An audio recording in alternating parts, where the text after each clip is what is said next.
Hey, this is Sam from Tresidio Homes. Today I want to show you how to turn off your main valve for the water for your sprinklers.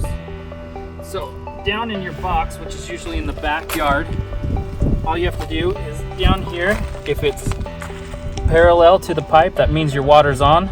We want to turn it perpendicular, and that turns the water off. So you wouldn't get any irrigation going through your sprinklers if it's perpendicular like that.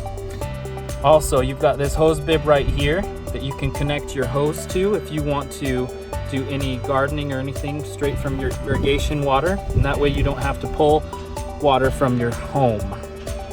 Also, if you're having trouble with your sprinklers and you have to turn off your water, make sure that you submit a warranty claim if you're within your 1-year warranty for Tresidio Homes. If you're not within that 1-year warranty, make sure that you contact a licensed landscaper in the area to help you out.